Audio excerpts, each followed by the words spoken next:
30 people have been indicted, and that includes several gang members and leaders. America, the biggest Venezuelan gang takedown in U.S. history, just went down in Colorado. 28 TDA members arrested, 69 military-grade weapons seized, and murder-for-hire plots where they agreed to bring back victims' severed heads for an additional $5,000. But get this is the same Aurora, Colorado that Democrats called conspiracy theories when videos showed armed gang members taking over apartment buildings. But it turns out those fear-mongering claims were actually sophisticated terrorist organizations that federal prosecutors now admit many people didn't want to believe existed. This Vindication is absolutely wild.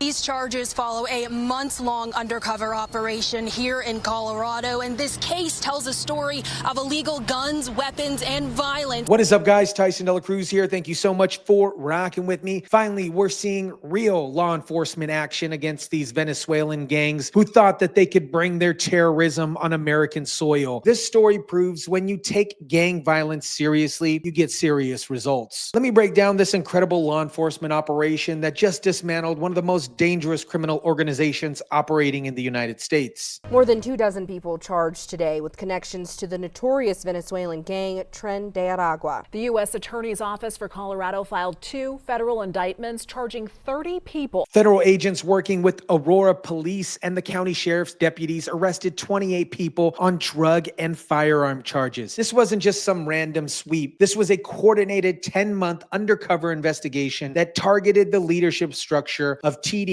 operations in Colorado. 69 guns, including one modified to shoot fully automatic.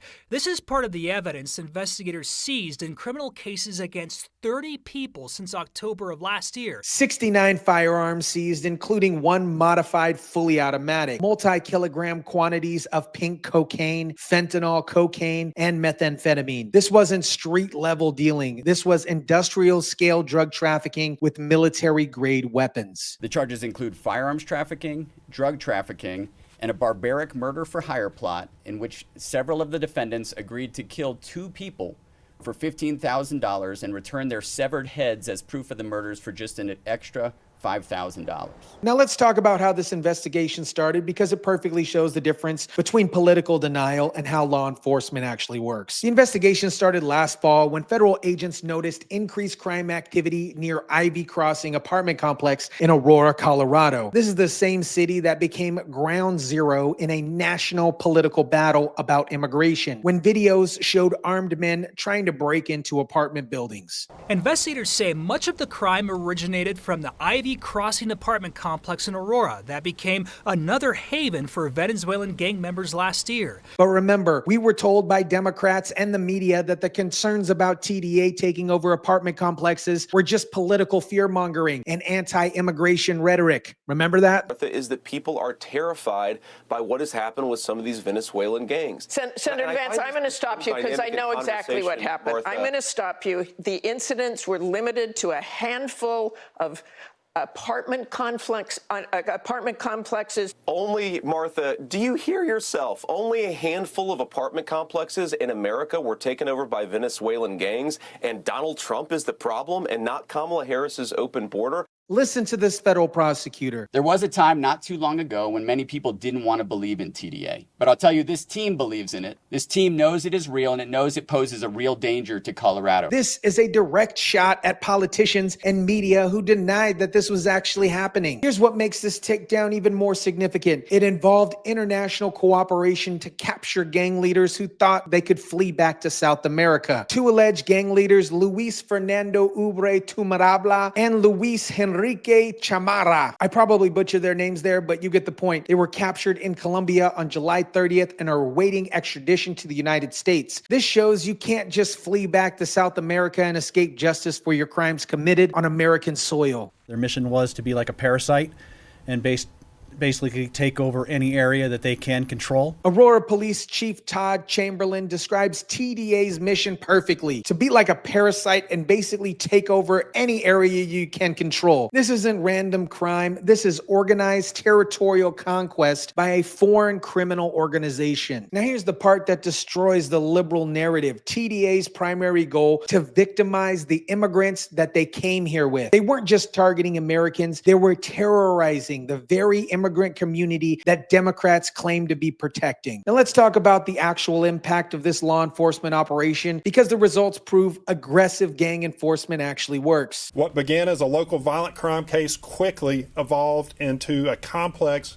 transnational armed drug and firearms trafficking investigation with links to major cities like Chicago, Kansas City, and Miami, ultimately leading agents to 2 international arrests in Colombia. County Sheriff Taylor Brown reported a 75% reduction in calls for the service near the apartment complex between January and August compared to the previous year. That's not just a statistic. That's families who can sleep safe at night because gang members are in jail instead of terrorizing the neighborhood. The case involved undercover deals in what is now being called by the Department of Justice as the largest TDA crackdown in the country. This operation involved 40 undercover operations with agents from ATF, DEA, ICE, and the Department of Justice. This is what serious gang enforcement looks like. Back at the past year, has TDA's influence and capabilities in the region been diminished as a result of these efforts? I'd say it has. Is this community safer today from the threat of TDA than we were a year ago? I'd say it is. When asked if TDA's influence has been diminished, the federal prosecutor was clear. I say it has. Is this community safer today from the threat of TDA than we were a year ago?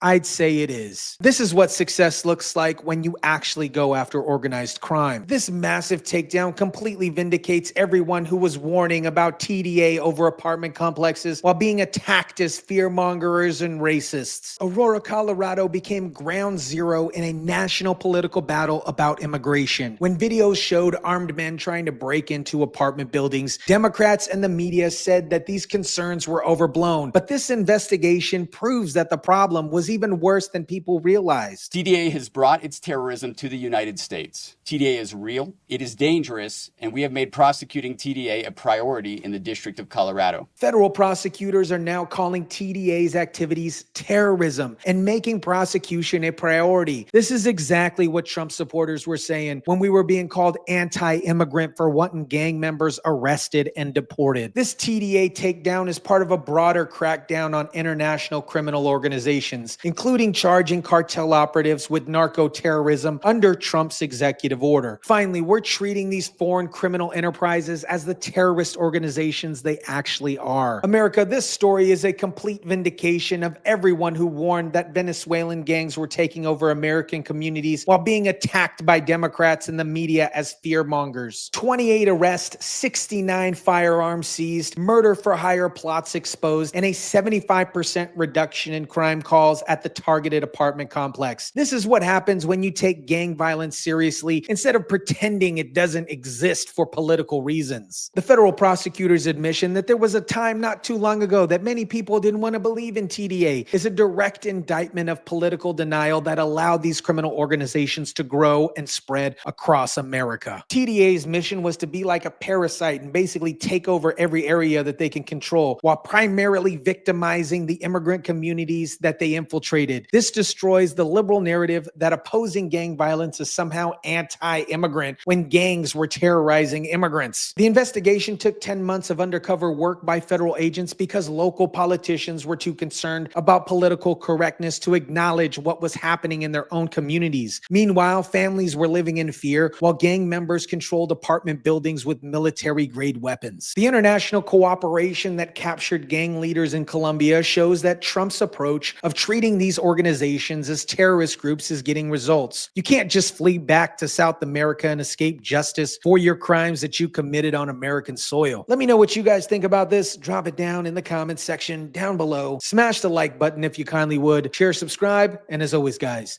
I'll catch you on the next one.